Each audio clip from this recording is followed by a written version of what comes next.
Hello दोस्तों, मेरा नाम है doctor Nitin Maske. I am a dermatologist and hair transplant surgeon. आज हमारे साथ एक पेशेंट है जिन्होंने कि 1 साल पहले बियर्ड हेयर ट्रांसप्लांट किया था। आप देख सकते हैं कि उनके पुराने वाले फ़ोटो जिनमें कि यहाँ पे जो बियर्ड थी उनको तो पैची बियर्ड थी। उनमें मतलब कि जो स्टाइल करते हैं हम आजकल की पूरी बियर्ड हम यूज़ करते हैं, उस टाइप से बियर्ड हम उनकी नहीं थी। तो उनको मतलब ये था कि अभी मेडिसिन यूज़ कर सकते हैं इसमें, या फिर मिनोक्सिडिल लोशन यूज़ करके उसमें कुछ इम्प्रूवमेंट ला सकते हैं। लेकिन सब मेडिसिन और मिनोक्सिडिल यूज़ करने के बाद भी उतना होना चाहिए वो उतना इम्प्रूवमेंट आता नहीं है। कभी भी जब भी हमें पैची बियर्ड होती है तो जेनेटिकली वाइज वो बियर्ड डिटरमाइंड होती है। किसी किसी में बार्डनेस होता है, किसी किसी में पैची बियर्ड होती है। तो जेनेटिकली डिटरमाइंड जो हेयर्स है उसको करेक्ट करने के लिए हम हेयर ट्रांसप्लांट थ्रू अच्छी सी मतलब यहाँ हमारा जो हॉस्पिटल एरिया है, कानों के पीछे का जो एरिया है, वहाँ से हम रूट्स निकालते हैं और जहाँ पे पैची बियर्ड है वहाँ पे हम वो रूट्स इम्प्लांट करते हैं, जिसके कारण आने वाला जो रिजल्ट है वो एकदम नेचुरल आ सकता है।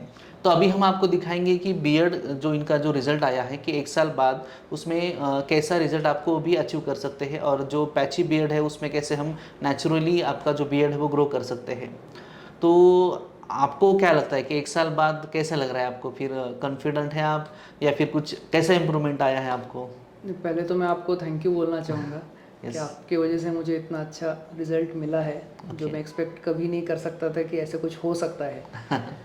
तो फर्स्ट थिंग, मैंने जब ये सोचा कि मुझे बियर्ड ट्रांसप्लांट कराना है, तो मेरी बियर्ड जो थी वो पैची बियर्ड थी। Yes yes. मुझे वो हमेशा क्लीन शेव रखना पड़ता था, लेकिन मुझे भी लगता था कि बियर्ड अच्छे से आए तो बेटर हो।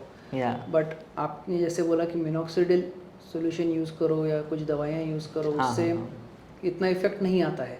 Yes yes. So this was the only solution. तो फिर मैं आपसे मिला, हाँ। आपने मुझे ये प्रोसीजर बताया, तो फिर मैंने डिसाइड किया कि ये प्रोसीजर मैं करूँगा, और 1 साल के बाद तो बहुत ही अच्छा रिजल्ट है। Very good very good. कि जो इन्फॉर्मेशन हम कॉन्फिडेंशियल रखेंगे। तो आपको मतलब हेयर ट्रांसप्लांट के थ्रू जो एक पूरा 1 साल की जो जर्नी है उसमें मतलब स्टार्टिंग में आपको कैसा लगा कि उस दिन आपको कितना ज़्यादा पेन हुआ या फिर बियरेबल था? उसके बाद आपने कैसे फॉलो किया?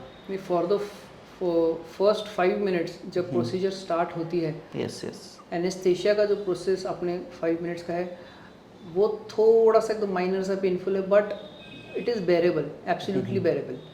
वो एक बार आपका हो गया तो फिर उसके बाद पूरा ट्रांसप्लांट कंप्लीट होने तक कुछ भी पेन नहीं है, बिल्कुल पेन नहीं है। मतलब जब डोनर एरिया से आप हेयर निकाल रहे हैं, वहाँ से लेके जहाँ बियर्ड एरिया में आप वो हेयर फिक्स कर रहे हैं, यस यस। कुछ भी पेनलेस है। First 5 minutes anaesthesia, that's it. Yes.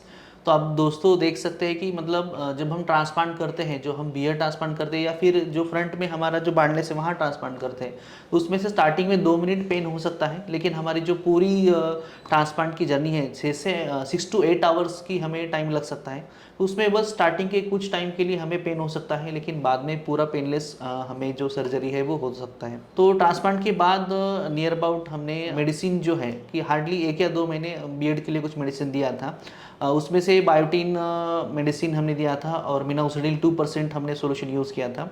और फर्स्ट 3 मंथ्स के लिए हमने उनके लिए पीआरपी एडवाइस किया था। तो इतना मेडिसिन भी बहुत है, इतना काफ़ी है। और ऐसा नहीं है कि जैसे कि हमें जो फ्रंट एरिया में और मिडिल एरिया में जो बार्डनेस होता है वहाँ पे कैसा होता है कि बार्डनेस प्रोग्रेसिव होता है, वहाँ पे मेडिसिन कंटिन्यूस खाने की ज़रूरत पड़ती है। कभी कभी 1 ईयर 2 ईयर या उससे भी ज़्यादा खाने की ज़रूरत पड़ती है। लेकिन बियर्ड ट्रांसप्लांट में आपको एकदम मिनिमल मेडिसिन के साथ आपका जो बियर्ड का लुक है वो आप मेंटेन कर पाते हो। जैसे कि मैंने बताया कि आपने स्टार्टिंग के 1-2 महीने मेडिसिन खाए, तो अभी आप कुछ मेडिसिन नहीं ले रहे हो। अभी कुछ लग रहा है आपको कि कुछ शेडिंग हो रही है या फिर कुछ थिनिंग हुई है? नहीं, बिल्कुल भी नहीं। मुझे जैसे मालूम था कि कुछ थिनिंग होता है, ऐसा तो मेरे साथ इन माय केस कुछ भी बिल्कुल भी थिनिंग नहीं हुआ है, श्रेडिंग नहीं हुआ है। Yes. जो लगाया, जो ट्रांसप्लांट किया, वो पूरा वैसे ही है। वैसे ही वैसे ग्रो Yes, हुआ है। वैसे की वैसे ही ग्रो हुआ है। यस। Yes. तो जैसे कि इन्होंने बताया कि वैसे शेडिंग फेज तो हर ट्रांसप्लांट की बात आती है। बहुत रेयर पेशेंट में ऐसा होता है कि डायरेक्टली हेयर ग्रो करते हैं, जैसे इनका ही सेम हुआ है। After 2 to 3 months of the transplant इनका बियर्ड एकदम प्रॉपरली वैसे शो होता गया है और वो ऐसे ही अभी तक मेंटेन है। तो अभी हम आपको कोम टेस्ट दिखाएंगे, लेकिन इसमें पेशेंट का फेस रिवील नहीं होगा। तो आप देख सकते हो कि उनके बिफोर फोटोज़ और अभी के जो कोम टेस्ट है उसमें आप देख सकते हो कि उसमें उनका जो रिजल्ट है वो कैसे आया है।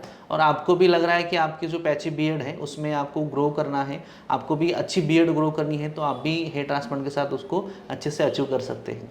तो आपका जो ट्रांसप्लांट हुआ उसके बाद एक अचानक से आपका लुक चेंज हो गया, तो उसमें आपके फ्रेंड्स का, फैमिली का मतलब कैसे रिस्पॉन्स था? पहले तो मेरी जो बियर्ड आती थी वो कुछ पैचेस में आती थी। यस। तो इट वाज, जब मैंने फुल्ली ग्रोन बियर्ड रखने लगा आफ्टर 2-3 मंथ्स, यस यस। तो तब लुक्स में बहुत अच्छे चेंजेस आने लगे। या तो उसकी वजह से कुछ लोगों का देखने का पर्सपेक्टिव भी चेंज होता है, यस यस। बहुत कुछ चीज़ें चेंज होते हैं। बट ऐसा कुछ होता नहीं कि आप टोटली डिफरेंट दिखने लग गए, ऐसा कुछ होता है नहीं। But Yes. There is a difference in the look which makes you look very good. Of course, कि मतलब आपका जो मतलब जो ज़रूरत है आपको, जो लुक आपको चाहिए वो आराम से आप है मतलब बियर ट्रांसप्लांट के साथ आप अचीव कर सकते हैं।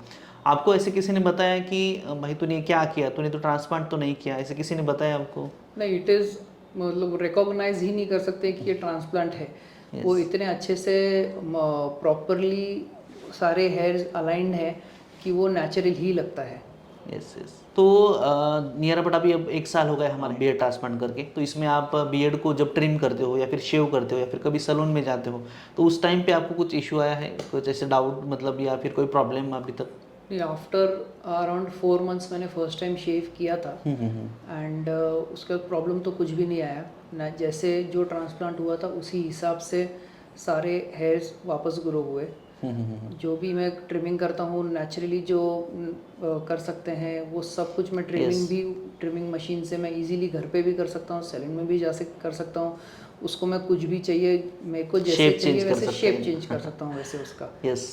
तो मतलब कि बियर ट्रांसप्लांट होने के बाद ऐसा नहीं है कि वो हमें उसको संभाल के यूज़ करना है, उसको बालों को ट्रिम नहीं करना है या फिर उसको शेव करते हो तो उसको ध्यान रखना है, ऐसा कुछ नहीं है। आपकी वो नेचुरल हेयर्स है, जैसे हम पहली वाली बियर्ड को ट्रिम करते थे या फिर हमारे बालों को ट्रिम करते, उसी हिसाब से हम बालों को ट्रिम कर सकते हैं, शेव कर सकते हैं। उसके लिए ऐसे बहुत प्रिकॉशन लेने की कुछ ज़रूरत है नहीं।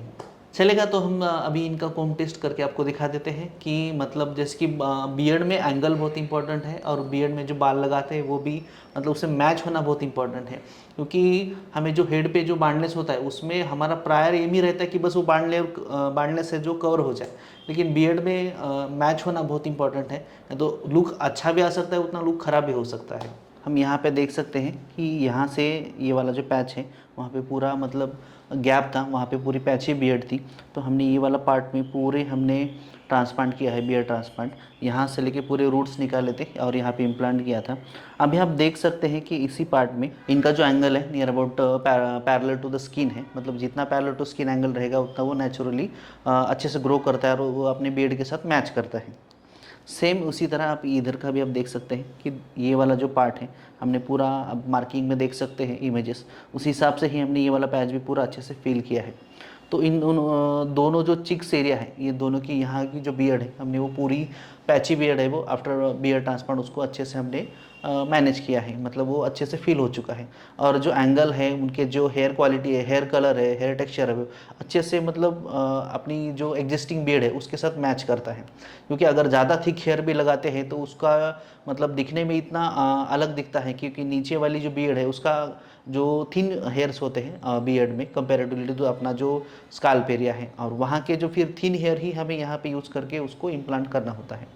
अभी हम आपको डोनर एरिया दिखाते हैं इनका, कि इनका जो बियर्ड हमने ट्रांसप्लांट किया था तो उसमें नियर अबाउट 2000 ग्राफ्ट हमने यूज़ किए थे। तो ये जो हमारे कानों का पीछे का एरिया है वहाँ से हमने पूरे ग्राफ्ट निकाले थे। इसमें आप देख सकते हैं कि इनका जो डोनर एरिया यूज़ हुआ है, तो आप उसमें देख सकते हैं कि अभी भी मतलब ऐसा कुछ उनमें ज़्यादा गैप नहीं दिख रहा है। आराम से ये जो डोनर एरिया है वो मतलब पहले जैसे ही एकदम नॉर्मल दिखता है, आपको ऐसे कोई स्कार नहीं दिखेगा या फिर कोई बड़ा पैच नहीं दिखता है। अगर हम अच्छे से डिस्ट्रीब्यूट करके निकालते हैं, मतलब पूरे रैंडमली हम अगर हेयर फॉलिकल निकालते हैं तो डोनर एरिया भी बहुत अच्छे से मैनेज होता है। Thank you very much.